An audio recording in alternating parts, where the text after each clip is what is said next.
This is a peer review overview for Writing 250.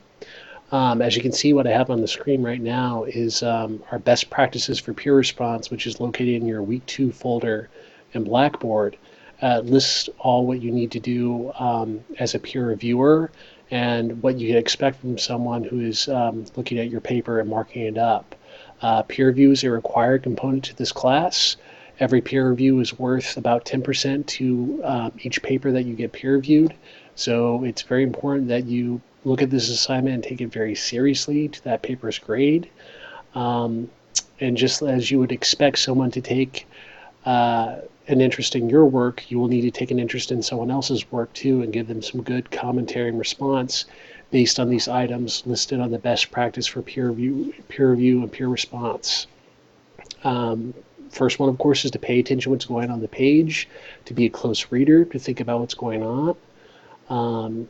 Try to make some observations about how the author's argument's progressing as they're moving forward in their draft. And that ties into number 2, which is to think alongside the writer. You're going to have to kind of follow along with the writer's logic, or if they're stumbling about their logic, which we all do in our first draft, and think about ways that you can sort of enter into this conversation and give them some guided commentary to help them. And that goes into number 3, which is talk the peer review talk. You'll have to know some terms like thesis, organization, purpose, perspective, and audience to help focus your commentary and that draft that you're looking at. They've given me a few sort of sentences to kind of model some responses off of here. It says, here I expected blank instead of blank. Why did you make that choice? Of course, it's a rhetorical question, but it's important that the author has that tool there to think about why they chose that. They're not going to like email you back asking why they said that. It's just an idea to think about. Same thing with the next one, which is you got my attention here, shows what the author is doing well to engage the audience. And finally, it says, what about blank? There are other perspectives on this topic. Might think about giving them a different point of view, sort of reading their essay as a doubter, not quite believing their argument yet. And that finally ties into number 4, which is, of course, to be there for your peers.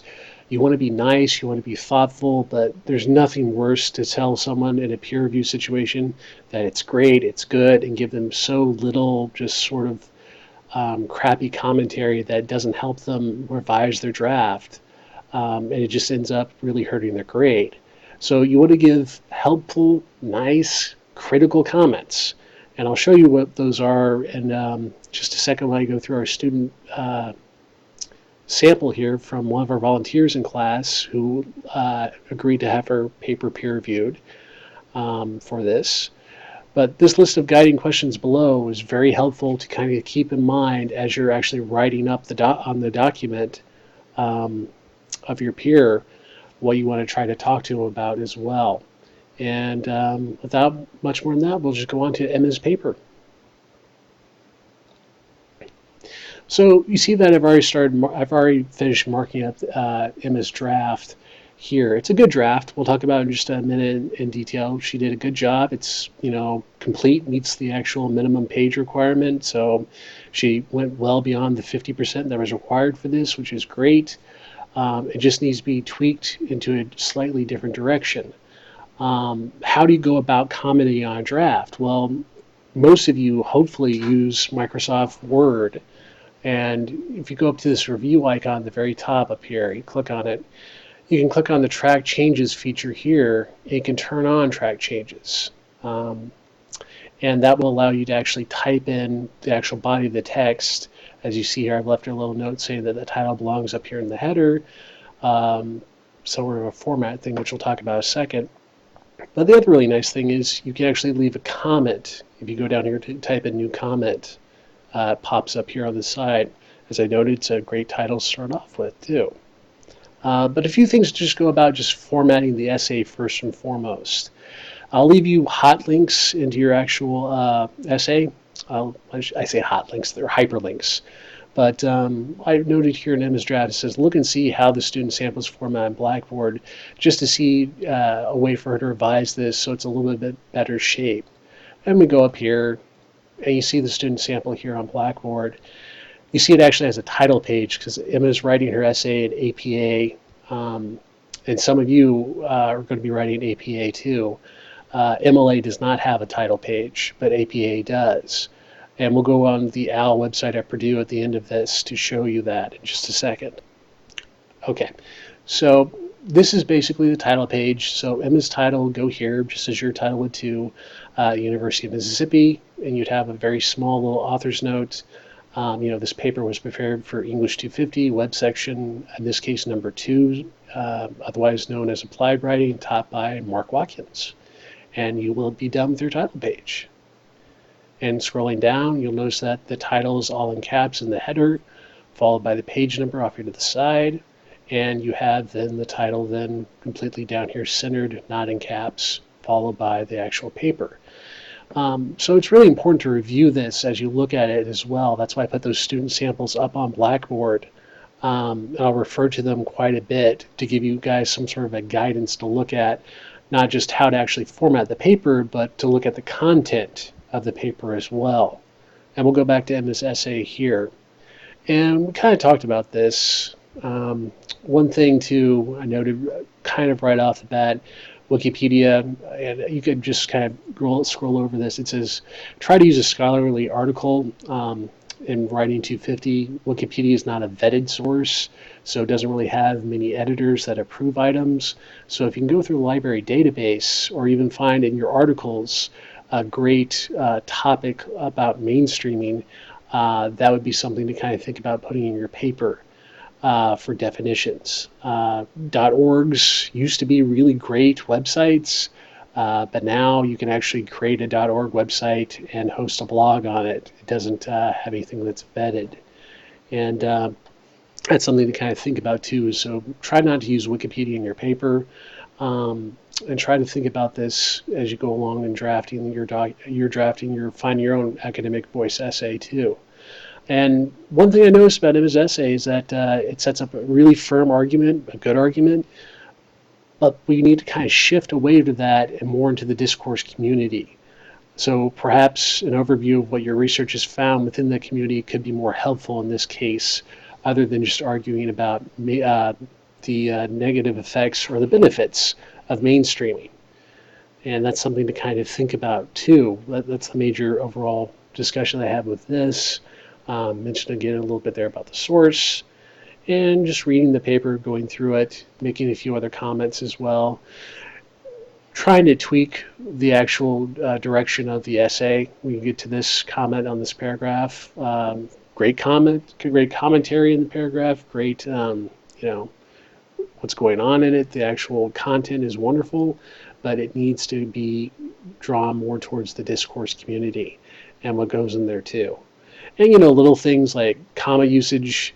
I would just kind of do a little bit of a review here. This isn't actually Emma's fault at all. It's just because of the actual font. I believe it's called serif. Makes there this gigantic space between some of them. But you do want to revise a little bit of comma usage. And we'll talk about that too. It's just one small thing to look at when you're editing an essay, someone else. The other thing to keep in mind too with all of your essays in academic writing is you want to write in academic English, which is third person present tense. So you don't want to use I, you don't want to use first person. And I just kind of noted that in Emma's essay here too so far. And that's what I'm going to note on, I think, virtually all of your essays as well. And so we'll scroll down, we keep going along. And so again, really strong content in this paragraph, and noted that as well. It supports Emma's thesis really well too, but it still needs to be tweaked into that discourse community. And she has a great line. She talks about this loud point of view in one of her articles. And that's something that I would kind of focus on, developing that more, and just seeing how someone's opinion and how that's expressed within that discourse community is sort of either embraced, or if it's kind of negated a little bit and not taken seriously. Like if you shout an opinion, or if you're too vocal in an opinion, does that make your discourse community actually listen to you more? So kind of keep that in mind when you look at your own discourse communities as we go along through this and you're finding your academic voice essays as well. And we scroll down a little bit more. Another really great point that she has, when she kind of brings in directly about our discourse community, that I thought was, something that would be really wonderful to build up upon as well, is why that's point of views in the discourse community. I left her a comment there talking about that too.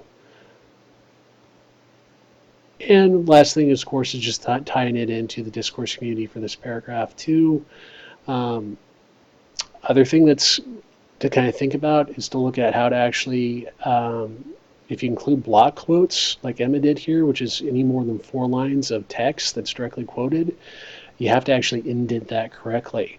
And what I've done is actually include a hyperlink here to show Emma how to actually do that in APA style format at the OWL website at Purdue, which is going to be helpful for you all too to actually see how to do that as well if you want to include a small block quote in your essays. And noted again, she has some really great insight here, and it's a perfect point to develop more in terms of the discourse community kind of discussion. And I'll just scroll down to the end at this point because there's not too much left up. But here's my little end note that I left here. Strong claims. Let your reader know your opinion on the subject of mainstreaming, but what this essay calls for involves more of an examination of how others within your discourse community write and argue. So with a little tweaking, you'll be able to revise your essay's content so that it fully engages the assignment. And review my comments above and see what your peer has to say in the peer review process. That's kind of what I expect you guys to do when you peer review each other's essays. I noted too when she has her resource page, which is either a works cited page or if it's APA style, it should be like a reference page. The OWL at Purdue also has a student sample up that you can look at to see it actually format a complete paper. And I'll go back up to this really quickly. I'll leave hyperlinks in most of your papers in drafts that I do as well.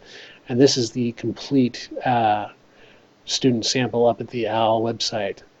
And you can kind of scroll down to the very end to actually show you the reference page or works cited page. And it shows you that it's all double spaced, what's indented. It's all alphabetized too, and it gives you a great little box of instruction of what to actually follow step by step when you're doing it. Okay? Okay, well, briefly recapping this. So Emma's got a great start on a paper, great first draft, just needs to be tweaked into a different direction. I've looked at most of your drafts so far, and I just briefly glanced at them, haven't had a real good chance to actually read them in depth or anything like that, since some of you are still submitting them. But I could say that a lot of you are kind of in this same situation where it needs to be tweaked just a little bit more. But when you go through the peer review process, which is going to then be due by Sunday at midnight, you're going to have to peer review someone else's draft, just like I wrote on Emma's draft here. You want to keep that in mind and look back at our prompt to make sure that the author's, following directions on it, and to look back at some of the student samples that we have on Blackboard to make sure that the papers are formatted, if they're paying attention to those types of things, and of course to whether or not the content is actually good. And our Blackboard website has these wonderful peer response guides up for you all to look at. I highly, highly suggest you guys go through this as a step-by-step process. If you go back up here to the very top, it says peer review, find your academic voice essay. I will actually include a link on there, just as these are hyperlinked above, pretty soon, so you all can go ahead and click on that after Wednesday and go into a peer review sort of portal where you can exchange your drafts with each other. But that's it. Thank you so much, Emma, for volunteering your essay. Wonderful start. It will only get better from here. Trust me, I know it's always tough to get commentary from anyone when you get it from somebody. But you're doing a good job. And, if anyone else has questions, shoot me an email.